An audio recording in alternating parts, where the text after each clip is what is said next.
Hey everyone, hopefully you're having a good day. My name's Andy. My channel's Finding Value. What we're going to go over today is a bunch of charts and graphs of commodities and see what they're looking like. I see the world through charts and graphs. I don't see it through ticker symbols. I don't see it through an account that goes up and down. What I really look at is the charts that you have behind me. And what I look for is descending patterns or patterns that are breaking. And if the entire area is doing it, it gives and supports a stronger case for the commodity bull market. And if all commodities are going up, there's your confluence. It means that we've got too much money in the system, most likely, and we're in an inflationary time frame. So let's take a look at the charts. I'll give you my financial opinion. It's just an opinion. Do not use it as advice. And hopefully this gives you a little bit better picture of what commodities are doing. So let's jump in. I'm going to start in the upper left here. And what this is the CRB Index. This is obviously priced in dollars. We had a massive boom from the mid-90s all the way up into 2008. This here was a boom in an expansionary phase in real estate. We went into an expansion phase in like 90, actually this entire time. It really started to heat up more after 2000, 2001, where it really started to take off. And I think that's where we got our inflation from. We were in from 2008 all the way till about 2020. It started firming up in 2018, 2019. The real estate market was in a recovery phase. And we were basically in this recovery phase this entire time that the CRB Index was falling down. And then we went into an expansion phase in 2020 and reinvigorated the CRB Index, which broke to the upside of this descending wedge pattern.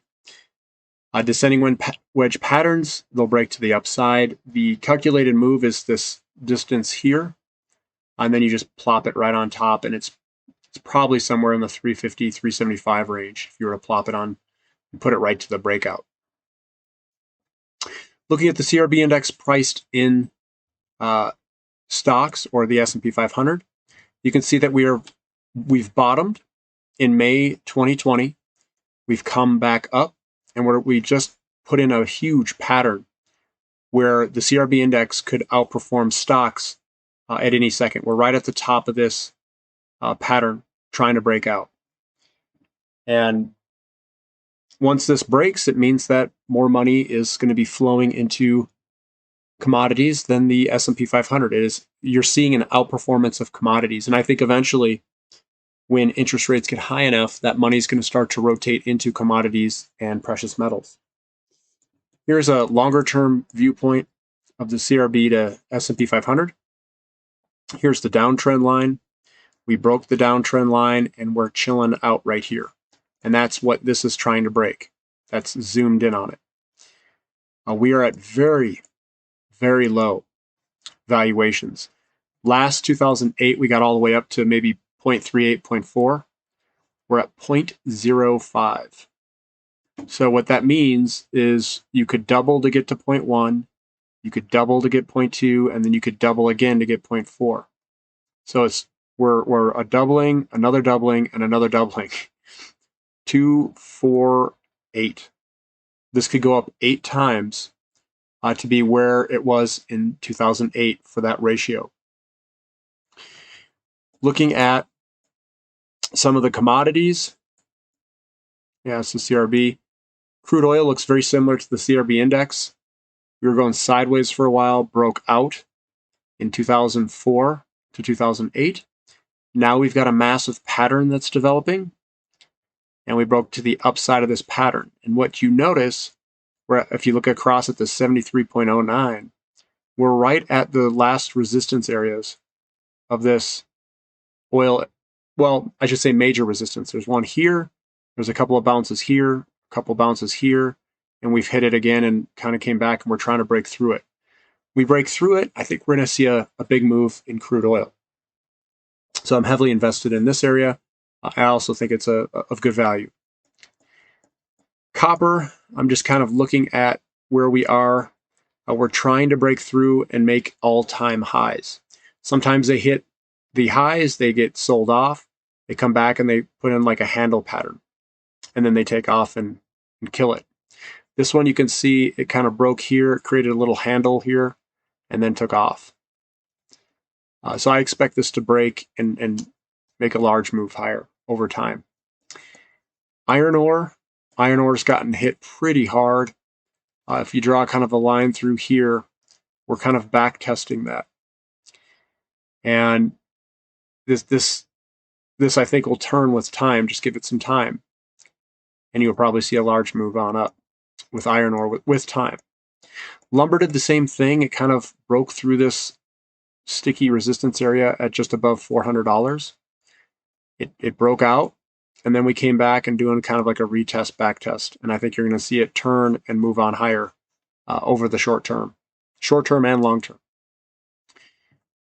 Here's EU carbon permits. You can see that there was some resistance stuck through here, and it broke it, and it's been moving on higher for carbon permits, EU carbon permits. Nice little breakout. Here we've got the solar energy index. Looks very much like oil, just drawn out a little bit.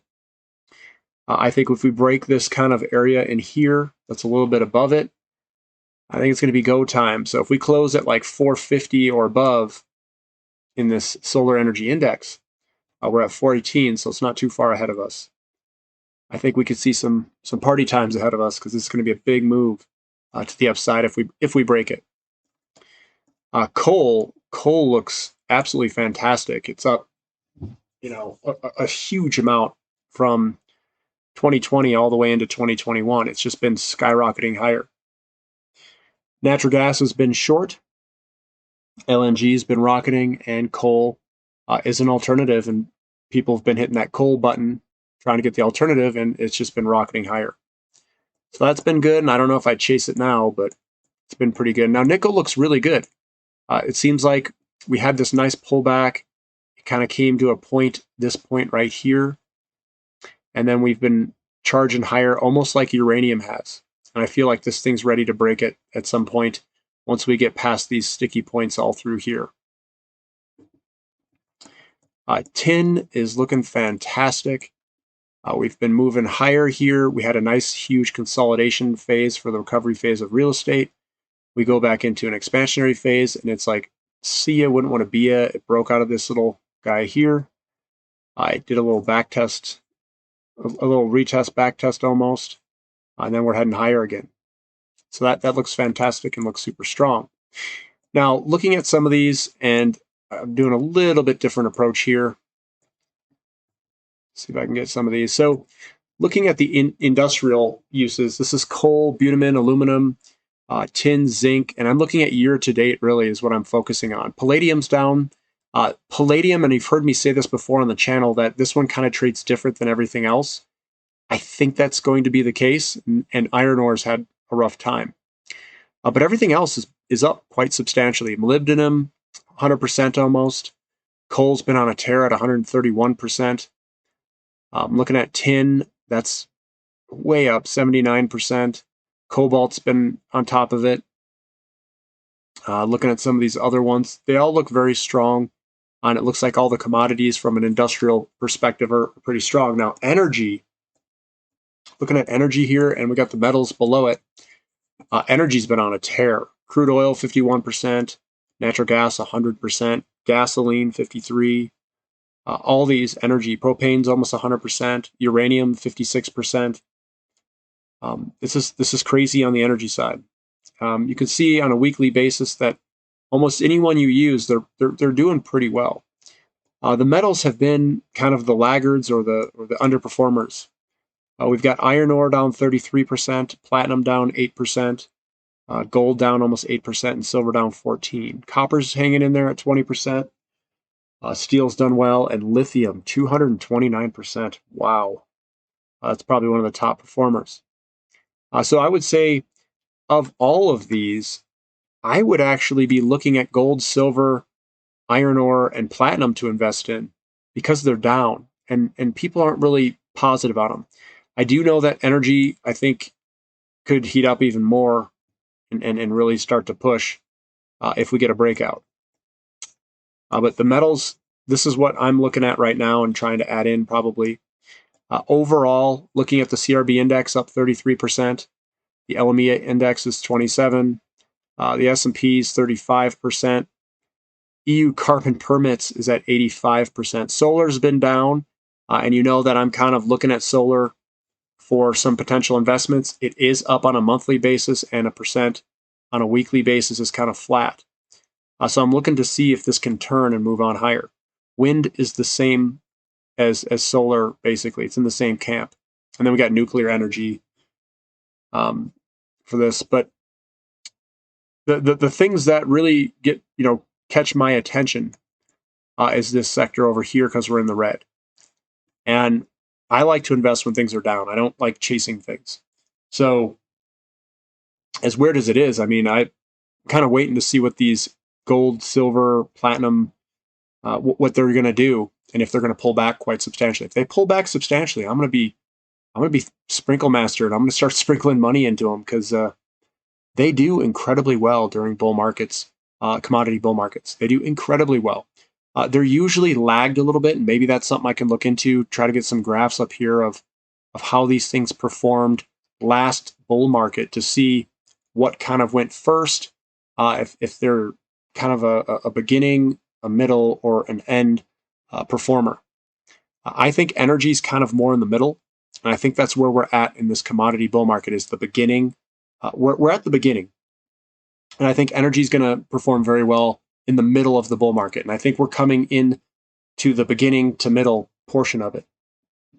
So I would say we're probably in inning like the second or third inning of this, and I think the first inning was that big, huge surge off of COVID. That was a huge. We scored a lot of runs in that first inning, guys. We did a good job there. Now we're working on the second, third inning, where we've broken out. We've come out of patterns. We're all just kind of coming through it. We're kind of doing the retest thing and then seeing if we can take off. I think looking at inflation, looking at oil. If oil is the feedstock of all this stuff, I think we're going to get inflation, and inflation is going to come up in the CPI numbers. It's going to come up everywhere, and then I think people are going to start shifting money. It may take some years. I mean, this game might be a little bit longer than I think. I think we've got a lot of runway ahead of us with the real estate market. I'm guessing at least 5 to 10 years. That's kind of my off the cuff, guess. I think these will go up so long that inflation is pushing, behind them. So if inflation's pushing behind the commodities and rotating money, I also think that we're going to see a big move in precious metals. So I'm positioning in all of it.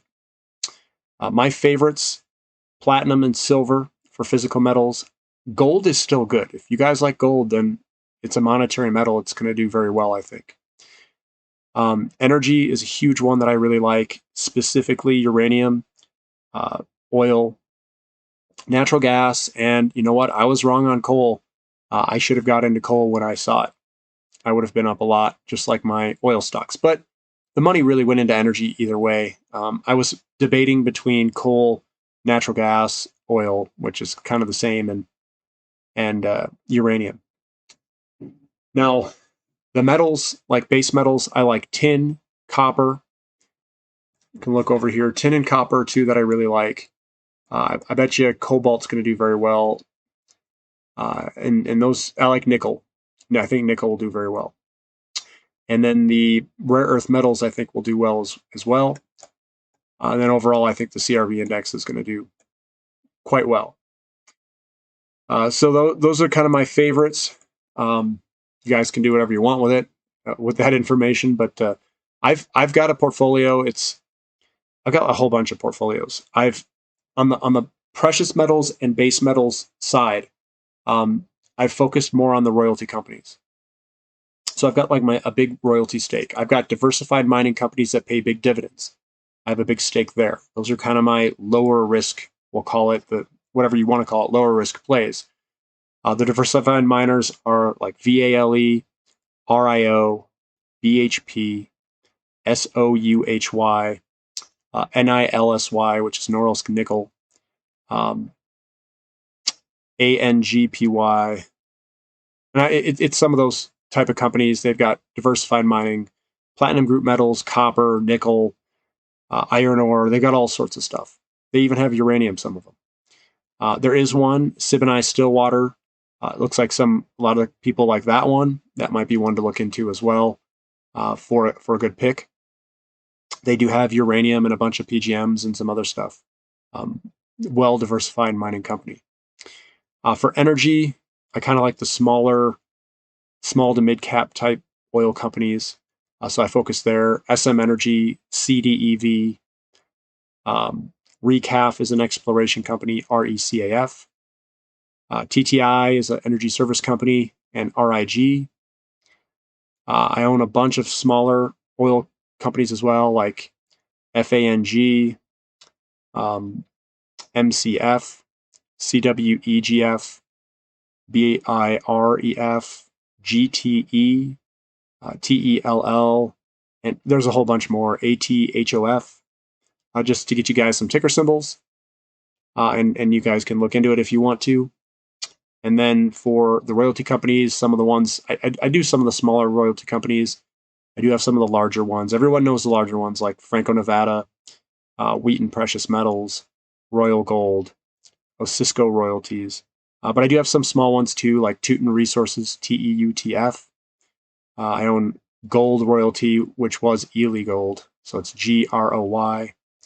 And then I own Nova Royalty, which is a copper nickel royalty, NOVRF. And then I'm trying to think what else. There's other ones like Sandstorm Gold, SAND. There's some other ones. EMX Royalty, EMX is the ticker symbol. And I own tin. There's only one company, Alphamin. I'm trying to think of what the actual ticker symbol is at. I'd have to look. And then I own a wide variety of uranium companies. I do own Uranium Royalty, UROY. I think that's a good one to look into. And a larger one that you guys can look into is NXE, Next Gen Energy. So those, and I own a whole bunch more than that, a whole bunch more. Check out my uranium videos if you want to see what I own. There's a whole bunch in there. And I don't own all of them, but I own a lot. If you guys like these updates, subscribe to the channel, give me a thumbs up, leave comments if you guys have any questions below. And thanks for listening. This is Finding Value.